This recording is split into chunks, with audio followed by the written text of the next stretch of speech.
What's up, everybody? My name is Mason, and I decided that I was going to do a 2008 twin turbo right here. I don't know if this is going to help anybody. I'm hoping it will. This is the first build I have ever done.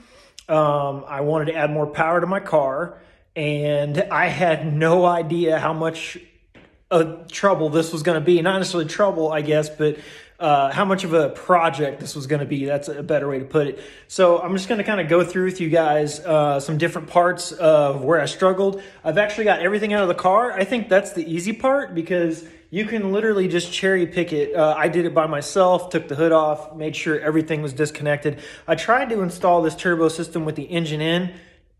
You can't do it. So if anybody tells you to put it in the car, yeah, you got to pull the motor. That's a given. So we're gonna go over here. I'm gonna look around, flip the camera. Well, I guess I can't. Okay, well, anyway, you can tell I'm super tech savvy with an iPhone. I'm a PC guy, but I thought you could flip a camera. I guess you can't. So anyway, here's the engine bay. I hope you can see that. Now, one thing you're going to notice when you get the engine bay out is the inside walls will not fit a twin turbo setup. This is one thing they don't tell you online is that you actually have to make the room. So you have to beat the inside panel out with a sledgehammer or a hammer. And I actually saw another twin turbo Z that the motor was pulled on where they had to do the exact same thing. So if you guys want to do a twin turbo setup where the turbos are right on the sides of the manifolds, you are going to have to make room in your car. Moving on, you have to disconnect all of your wiring harness, everything out of the car. You should not have to cut any of the tubing. I did mess up and cut this one because I couldn't get it done, but with a simple repair kit, you can put that back. Other than that, you just unhook everything and lift it out. I've never done it, and I did it, so you guys should be able to do it too. I used a Pittsburgh cherry picker. Moving on, so here is the VQ30, sorry, I'm brain dead. VQ35 HR engine. It's the HR, it's the high rev. This engine is in the 2008. This one has 85,000 miles, original miles on the car and on the engine. I've had this car for about 6 years and I've hardly drove it. I bought it with 60,000. It was in mint condition. The only thing I've done is put a Nismo spoiler on the back. So this is my big chance to add a lot of power to the car. So moving on, what I'm doing to the car, I'll kind of go around and show you. I've got a few of the things installed. They're not tightened down, but I'm working on it. So the first thing is shout out to JWT, shout out to AAM, also shout out to Haltech, or Haltech, I think is how you pronounce it, dynamic injectors, and what else did I put in there? I think those are the big ones right now. But anyway, let's go in here. I'll show you. So the engine's kind of, oh yeah, there's the other beast over there, the bike. Not the mower. The mower's pretty cool too. But anyway, here is the JWT turbo manifolds. I've got it kind of wrapped in some tow cable from where I lifted it. As you can see, oh, Garrett turbos. How can I forget the Garrett? I bought Garrett twin turbos, GT2554Rs. Guys, if you can fit anything else besides that size, I know it's small. If you can fit anything else in there, kudos, okay? There's not a lot of space. So as you can see, they're not fully hooked up, but they are in position, internally wastegated, coming out the back. The JWT headers, or these are the turbo manifolds.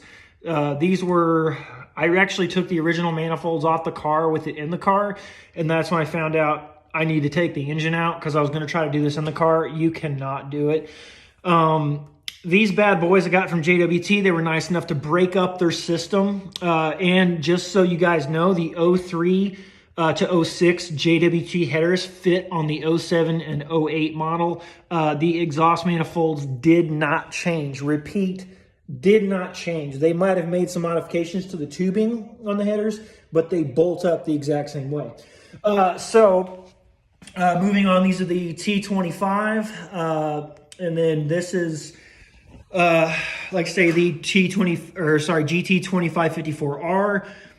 It's going to come out and up because there's nowhere else for it to go. So it has to come up, and then you have to J-hook it back down into your intercooler system. And going around the car, we're going to look at some other stuff. So moving on to, let's see.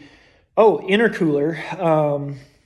The AAM intercooler system I'll show in a different video. I'm going to keep this video kind of short. This is where I'm at with it. I'm hoping this helps some people, but you have two things to know when you start a project, especially a twin turbo on an 07 or 08 with the HR, or any for that matter. It's going to be the same. It's virtually almost the same car. It's not the way they tell you online. It's not like it's just plug in. You can't just swap a few parts out and it work.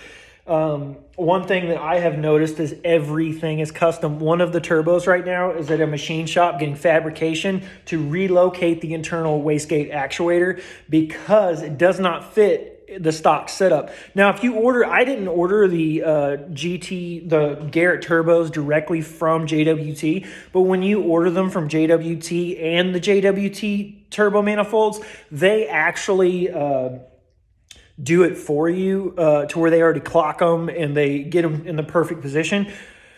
But that's a lot more money. So it's like an extra $1,000. So I was like, hey, I'm trying to build on a budget. So I'm going to do the turbos myself, and I was going to clock them. Well, come to find out, it's kind of worth the money to have them do it because they put their own actuator brackets on there and relocate them for you. So if you don't want to mess with that, you don't have to. It is a pain in the butt because on the backs of these Garrett turbos, there's only so many holes that you can hook in. Like here's a screw hole and down there's a screw hole. Most modern day turbos have many screw holes so you can clock the turbo and still put the actuator where you want. This one's not that way. Anyway, I hope you guys enjoy that. I'm going to be doing more. This is where I'm at. The engine's out of the car. I'm just about ready to put it all back together. I have virtually almost everything, including injectors, fuel pump, new clutch. Forgot to say that. I'm actually putting a Z1, shout out to Z1 Motorsports for the ceramic clutch, and then the lightweight flywheel, also Z1. That's going in the car, and yeah, I think that's about it. So stay tuned. If you guys, I'll post another video kind of as progress goes. I'm doing this. I was really hesitant to do a video like this only because I've seen everybody else, a lot of people do them, but I haven't seen many with the 08 HR engine or the 07, 08 with going for a twin turbo. It seems like most of the twin turbos aren't very instructional, and they're all like 03 to 06. So I'm thinking like, I could make an 08. So I was really hesitant to do it. This is the first video I'm doing. So let me know how I'm doing, guys. Shoot me a like, put some stuff in the comments. I'm not trying to become a YouTube star. I just thought this would help people as well as kind of help me document the process. By the way, my name is Mason again, and I hope you enjoyed the video. More to come.